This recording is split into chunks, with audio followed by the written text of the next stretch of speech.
আজকে আমি তোমাদের ইনসুলেশন রেজিস্ট্যান্স টেস্টিং মেগারের বেশ কিছু বিষয় নিয়ে আলোচনা করব। এখানে বেশ কিছু পয়েন্ট আমি মেনশন করে রেখেছি যেগুলো আমাদের জানা দরকার। প্রথমত, ইনসুলেশন রেজিস্ট্যান্স টেস্টিং মেগার যে ভোল্টেজ জেনারেট করে সেই অনুযায়ী কী কী ভোল্টেজের হয়, সেটা হচ্ছে 500 ভোল্ট, 1000 ভোল্ট, 2500 ভোল্ট, 5000 ভোল্ট। অর্থাৎ 500 থেকে 5000 ভোল্ট ডিসি জেনারেট করতে পারে। আর কি 2 নম্বর হচ্ছে আমরা মেগারকে আমরা কী কী ভাগে ভাগ করেছি, মানে কয় প্রকারের মেগার আমরা পাই। এর অ্যান্সারটা হবে মেগার হচ্ছে 2 প্রকার। একটা হচ্ছে ইনসুলেশন রেজিস্ট্যান্স টেস্টিং মেগার, বা তার একটা নাম হচ্ছে ইনসুলেশন টেস্টার, এই নীল কালি দিয়ে লেখা আছে দেখো। আর 2 নম্বর হচ্ছে আর্থ টেস্টার বা আর্থ রেজিস্ট্যান্স টেস্টিং মেগার। এবার ইনসুলেশন রেজিস্ট্যান্স টেস্টিং মেগারকে আমরা আবার দুটোভাবে ভাগ করেছি। কিভাবে? একটা হচ্ছে ম্যানুয়ালি অর্থাৎ হ্যান্ড ড্রিভেন ডিসি জেনারেটর দিয়ে অপারেট করা হয়, আর একটা হচ্ছে ইলেকট্রনিক টাইপ। ইলেকট্রনিক টাইপ কি? সেটা ব্যাটারি দ্বারা চালিত। ইলেকট্রনিক যে মেগারটা ইনসুলেশন রেজিস্ট্যান্স টেস্টিং মেগার, সেটা হচ্ছে একটা ডিসপ্লে থাকে এবং ব্যাটারি থাকে এবং ডিজিটালাইজড হয়। আর ম্যানুয়ালি যে তোমাদের মেগারটা, সেটা হচ্ছে hand driven DC generator, analog টাইপের হয়। এগুলো মূলত পার্ট। তো তোমাদের যে প্রশ্নটা আসতে পারে মেগার কী কী প্রকারের আছে, তোমাদের অ্যান্সারটা হবে মেগার হচ্ছে 2 প্রকারের। একটা হচ্ছে ইনসুলেশন রেজিস্ট্যান্স টেস্টিং মেগার, আর 2 নম্বর হচ্ছে আর্থ টেস্টার। এই এই এই দুটো মেগারে কি হয়? ম্যানুয়ালি হয় এবং ইলেকট্রনিক হয়, মানে ইলেকট্রনিক টাইপ। আর কি এছাড়া দেখো 3 নম্বর পয়েন্টে উল্লেখ করে রেখেছি, megger reading should be approximately 1 megaohm per 1000 volt of operating. অর্থাৎ এখানে দেখো মেগারের যে রিডিং যখন আমরা নেব কোনো কিছু ইনসুলেশনের রেজিস্ট্যান্স, তখন প্রতি 1000 ভোল্টেজের জন্য মিনিমাম ইনসুলেশন রেজিস্ট্যান্স 1 মেগাওম হতে হবে। অর্থাৎ ধরো কোনো একটা মেশিন আছে, মেশিনের যে অপারেটিং ভোল্টেজ দেখা গেল 2000 ভোল্ট। অপারেটিং ভোল্টেজ হচ্ছে অপারেটিং ভোল্টেজ কোনো একটা মেশিনের, সেক্ষেত্রে এর ইনসুলেশন রেজিস্ট্যান্স কত হবে? বলেছে প্রতি 1000 ভোল্টে 1 মেগাওম। অর্থাৎ এখানে যেহেতু 2000 ভোল্ট আছে, সেই ক্ষেত্রে আমাদের ইনসুলেশনের রেজিস্ট্যান্স হতে হবে, ইনসুলেশনের যে রেজিস্ট্যান্সটা হবে 2 মেগা ওহম। বুঝতে পেরেছো? আবার যদি এই অপারেটিং ভোল্টেজ, সেটা যদি দেখা গেল কোনো মেশিনের 3000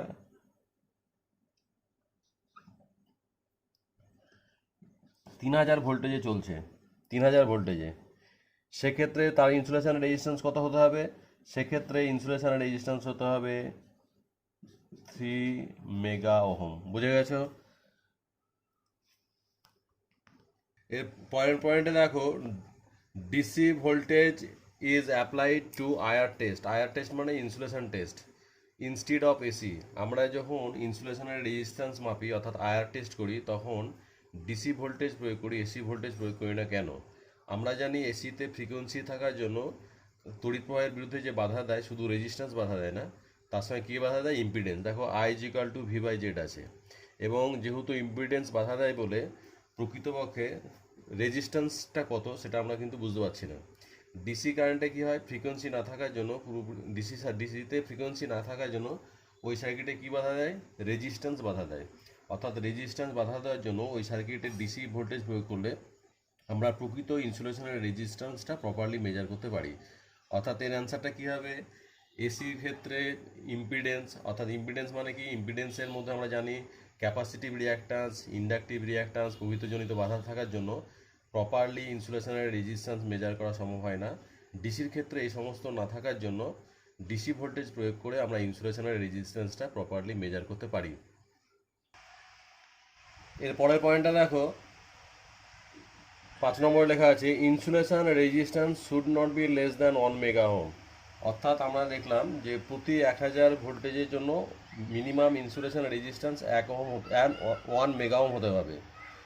কিন্তু যদি দেখা গেল কোনো ইয়েতে 415 ভোল্টেজের লাইন বা 230 ভোল্টেজের লাইন, সেক্ষেত্রেও কিন্তু ইনসুলেশনের যে রেজিস্ট্যান্স কখনোই 1 মেগা ওহমের কম হবে না। অর্থাৎ প্রতি 1000 ভোল্টেজের জন্য যেমন 1 মেগা ওহম করে হবে, কিন্তু তাই বলে তার নিচের ভোল্টেজ হলেও মিনিমাম ইনসুলেশন রেজিস্ট্যান্স কিন্তু অবশ্যই 1 মেগা ওহমের বেশি হতে হবে। 6 নম্বর পয়েন্টে দেখো, 6 নম্বর পয়েন্টে বলা হয়েছে যে আমরা জানি মেগারের যে পয়েন্টার থাকে, পয়েন্টারটা 0 থেকে ইনফিনিটির মধ্যে যে কোনো জায়গায় থাকে। কেন? As it has no spring or gravity control. এই মেগারের যে ওহম মিটার থাকে, ওহম মিটারের মধ্যে স্প্রিং কন্ট্রোল বা গ্র্যাভিটি কন্ট্রোল নেই। অ্যাম্প মিটার বা ভোল্ট মিটারে যেমন থাকে, অ্যাম্পিয়ার মিটার বা ভোল্ট মিটারের মধ্যে যে স্প্রিং কন্ট্রোল বা গ্র্যাভিটি কন্ট্রোলের যে অনেক সিস্টেম থাকে বিভিন্ন মেজারিং ইনস্ট্রুমেন্টে, এই ক্ষেত্রে ওদের যে পয়েন্টারটাকে কন্ট্রোল করার জন্য স্প্রিং কন্ট্রোল বা গ্র্যাভিটি কন্ট্রোল সিস্টেম না থাকার জন্য পয়েন্টারটা 0 থেকে ইনফিনিটির মধ্যে যে কোনো অবস্থায় ফ্লোটিং অবস্থায় থাকে। অর্থাৎ এই অর্থাৎ দেখো এখানে যে মেগাটা রয়েছে এটা পয়েন্টার, এখানে 0 আর এখানে ইনফিনিটি। আমি একটু আগে বললাম কি যে এই এই এই এই যে ওহম মিটার রয়েছে দেখছো, এই ওহম মিটারের মধ্যে কিন্তু spring control system, gravity control system নেই। অর্থাৎ গ্র্যাভিটি কন্ট্রোল বা স্প্রিং কন্ট্রোল থাকলে কি হয় জানি, আমরা যখন আমরা সার্কিটটাকে ক্লোজ করি, মানে মিটারটা দিয়ে কোনো যখন কারেন্ট ফ্লো হবে না, তখন কিন্তু এই পয়েন্টারটা 0 পজিশনে থাকে। সেটা কি দেখা গেছে, আমরা যখন কোনো সার্কিটে অ্যাম্পিয়ার মিটার কানেক্ট করি বা ভোল্ট মিটার কানেক্ট করি, যখন পর্যন্ত অন থাকে সেটা কি রিডিং শো করে, কিন্তু সুইচ অফ করার সঙ্গে সঙ্গে কী হয়, 0 পজিশনে চলে যায়। কিন্তু এই মেগারের ক্ষেত্রে সেটা হবে না, যেহেতু ওর কন্ট্রোলিং সিস্টেম নেই। এটা 0 থেকে ইনফিনিটির মধ্যে এই পয়েন্টারটা ভাসমান অবস্থায় থাকবে। যদি এটা 0-তে থাকে তাহলে ভুল আছে, অথবা ইনফিনিটে থাকলে ভুল আছে, অর্থাৎ এর মধ্যে যে কোনো একটা জায়গায় ভাসমান অবস্থায় থাকবে। এর পরের পয়েন্টটা দেখো, 7 নম্বর পয়েন্টে বলা আছে যে এই মেগারের মেন দুটো পার্টস হচ্ছে ওহম মিটার আর হচ্ছে পার্মানেন্ট ম্যাগনেট ডিসি জেনারেটর। এই দুটো পার্ট নিয়ে এই ইনসুলেশন আর রেজিস্ট্যান্স টেস্টিং মেগারটা গঠিত।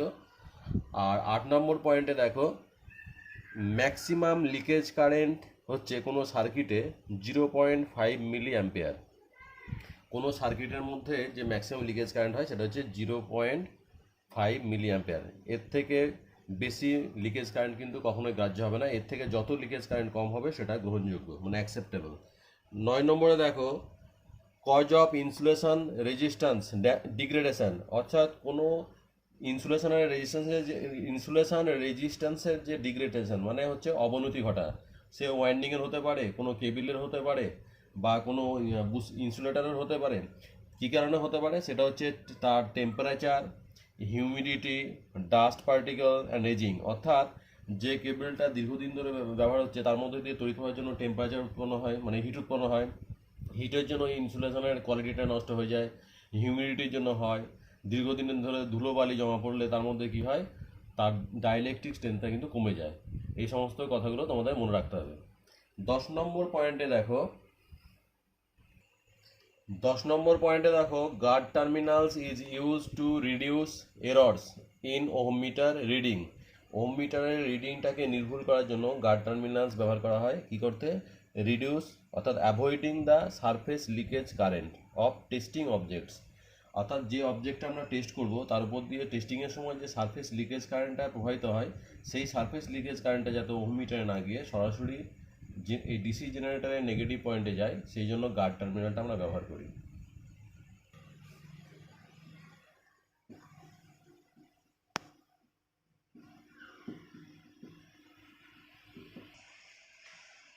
এখন দেখো, আমরা কোনো কিছু এল আর ই টার্মিনালের সাহায্যে কী করি, ইনসুলেশন রেজিস্ট্যান্স টেস্টিং মেকারের সাহায্যে কোনো কিছু রেজিস্ট্যান্স মাপি। কোনো ইনসুলেশনের রেজিস্ট্যান্স মানে হাই রেজিস্ট্যান্স মাপা হয়। এটা ধরো একটা রেজিস্ট্যান্স, এই এল টার্মিনালে দেওয়া হলো আর এটা ই টার্মিনালে দেওয়া হলো। এইখানে যে রেজিস্ট্যান্সটা আছে, এই যে রেজিস্ট্যান্সটা, এই রেজিস্ট্যান্সটা আমাদের এখানে জানতে হবে কতটা ভ্যালু রেজিস্ট্যান্স আছে। তো এখানে যে সাপ্লাইটা জানি আমরা হচ্ছে 500 ভোল্ট ডিসি লাইন দেওয়া আছে। তো এখানে তারা একটা দেখো নিচে, আমরা অ্যাকর্ডিং টু ওহমস ল অনুযায়ী জানি যে R equal to V by I অথবা or I equal to V by R. এখানে আর বলতে রেজিস্ট্যান্স, ভোল্টেজ আর কারেন্টকে ইন্ডিকেট করা হয়েছে। এখন ধর এখানে দেখো 500 ভোল্ট ডিসি লাইনটা রয়েছে এখানে, আর রেজিস্ট্যান্স হচ্ছে 1 mega ohm. 1 mega ohm is equal two আমরা জানি 10 লক্ষ ওহমসে 1 মেগা ওহম হয়। 10 লক্ষ ওহম হচ্ছে 1 মেগা ওহম হয়। এখন আমরা এই সার্কিটে কত অ্যাম্পিয়ার কারেন্ট যাচ্ছে, এই যে আইটাকে যদি বের করতে চাই, এখানে দেখো I ইকুয়াল টু ভি মানে 500 ভোল্ট ডিসি, আর রেজিস্ট্যান্সের মান হচ্ছে 1 মেগা মানে 1 লক্ষ 10 লক্ষ ওহম এই লেখা হলো। এখানে যে তড়িৎ প্রবাহটা হবে দেখা যাচ্ছে ক্যালকুলেশন করলে 0.0005 অ্যাম্পিয়ার। অর্থাৎ এটাকে আমরা যদি মিলি অ্যাম্পিয়ারে ট্রান্সফার করি তাহলে 0.5 মিলি অ্যাম্পিয়ার হবে।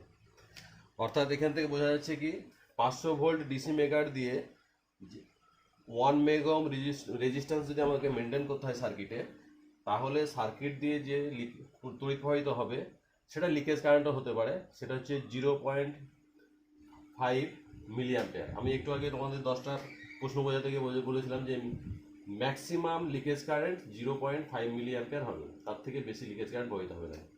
তাহলে আমি বলেছিলাম মিনিমাম ইনসুলেশন রেজিস্ট্যান্স হচ্ছে 1 মেগা ওহম হতে হবে, তার কম হলে চলবে না। সেখানে 1 মেগা ওহমের এটা নিয়েছি unit. 1 mega ohm equal to দেখানো হয়েছে 10 লক্ষ ওহমসে 1 মেগা ওহম হয়। তাহলে এটা আশা করি বুঝে গেছো যে এই ইকুয়েশন থেকে কিন্তু এটা পেয়েছি। এখন আমরা জানি অ্যাকর্ডিং টু ওহমস ল দেখো R equal to V by I বলেছি। এখন এখানে সিঙ্গেল ফেজ লাইনে যখন আমরা টেস্ট করি 230 ভোল্টেজ এসিতে, তখন আমরা 500 ভোল্টের মেগার দিয়ে টেস্ট করি। কিন্তু যখন আমাদের 440 লাইন টেস্ট করতে হয়, 440 ভোল্টেজের লাইন, তখন কিন্তু আমাদের 1000 ভোল্টেজ দিয়ে টেস্ট করতে হয়। আমরা জানি যে ওয়ার্কিং ভোল্টেজটা হবে, যে লাইনটা টেস্ট করব তার ডাবল ভোল্টেজ দিয়ে টেস্ট করলে আমাদের টেস্টিংটা ভালো রেজাল্ট আসে। যেহেতু 415 ভোল্ট এর বা 440 ভোল্টেজ, তার ডবল ভোল্টেজ হচ্ছে 800 সামথিং, সেই জন্য আমাদের 3 ফেজ লাইনে 440 ভোল্টেজ টেস্ট করতে গেলে 1000 ভোল্টেজের ডিসি মেগা দিয়ে টেস্ট করতে হবে। সেক্ষেত্রে দেখো এখানে যে লিকেজ কারেন্ট একটু আগে ক্যালকুলেশনের মাধ্যমে দেখলাম 0.5 মিলি অ্যাম্পিয়ার, ঠিক আছে। এবার এই ক্ষেত্রে যদি এই সার্কিটে 0.5 মিলি অ্যাম্পিয়ার এই লিকেজ কারেন্টটা মেনটেন করতে হয়, সেক্ষেত্রে আমাদের রেজিস্ট্যান্স কত মেনটেন করতে হবে দেখো। এখানে ভি ইকুয়াল টু দেখো 1000 ভোল্টেজের মেগা নিয়েছি, যেহেতু 3 ফেজ লাইন টেস্ট করছি। আর যেখানে লিকেজ কারেন্ট প্রবাহিত হচ্ছিলো দেখেছি আগের অঙ্কটাতে যে 0.005 অ্যাম্পিয়ার। এটাকে আমাদের ডিভাইড করলে দেখা যাচ্ছে, এটাকে ডিভাইড করলে এই এই নাম্বারটা আসবে, অর্থাৎ 20 লক্ষ হচ্ছে ওহম। 20 লক্ষ ওহম কি আসছে? 20 লক্ষ ওহম। 1000 ভোল্টকে অ্যাম্পিয়ার দিয়ে আমরা ভাগ করছি 0.005 অ্যাম্পিয়ার দিয়ে 20 লক্ষ ওহম আসছে। আর আমরা জানি প্রতি 10 লক্ষ ওহমসে হয় 1 মেগা ওহম। তাহলে এখানে ইনসুলেশন আর রেজিস্ট্যান্স হচ্ছে 2 মেগা ওহম। অর্থাৎ 3 ফেজ লাইনের যে ইনসুলেশন আর রেজিস্ট্যান্সটা হবে অবশ্যই মোর দ্যান 2 মেগা ওহমস, তাহলে সার্কিট আমরা বলবো ঠিক আছে। আবার দেখো এখানে ভোল্টেজটা নিয়েছি 500 ভোল্টের মেগার, আর রেজিস্ট্যান্স 0.1 ওহম নিয়েছি, 0.1 ওহম। আমরা জানি রেজিস্ট্যান্স তো কোনো কিছুর নট ইকুয়াল টু 0 হয়, মানে রেজিস্ট্যান্স তো কখনো 0 হতে পারে না। তো সার্কিটের একটা মিনিমাম রেজিস্ট্যান্স এখানে নিয়েছি 0.1 ওহম। সেই ক্ষেত্রে আমাদের এইটাই দেখো 500 ভোল্ট লেখা আছে, 0.1 ওহম রেজিস্ট্যান্স আছে। এই ক্ষেত্রে এই সার্কিট দিয়ে কি অ্যাম্পিয়ারটা কত প্রবাহিত হবে, মানে এই আই ইকুয়াল টু, এখানে আমি জিজ্ঞাসার জন্য দিলাম কতটা যাবে, সেটা আমরা ওহমস ল অনুযায়ী ক্যালকুলেশনটা করব। ভোল্টেজ হচ্ছে 500, আর এখানে 0 হচ্ছে 1 ওহম রেজিস্ট্যান্স। এটাকে ক্যালকুলেশন করলে দাঁড়াবে 5000 অ্যাম্পিয়ার।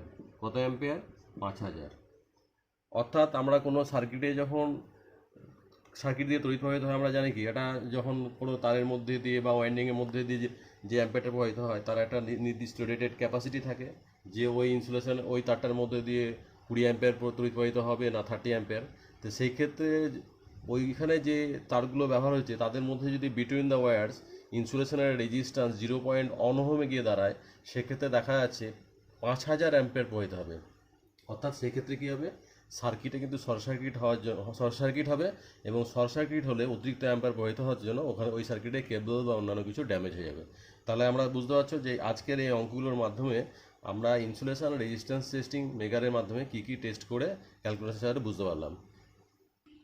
আজকে আমি বেশ তোমাদের কতগুলো ক্লাসের মাধ্যমে পরপর ইনসুলেশন আর রেজিস্ট্যান্স টেস্টিং মেকারের যাবতীয় কোশ্চেনগুলি আলোচনা করেছি।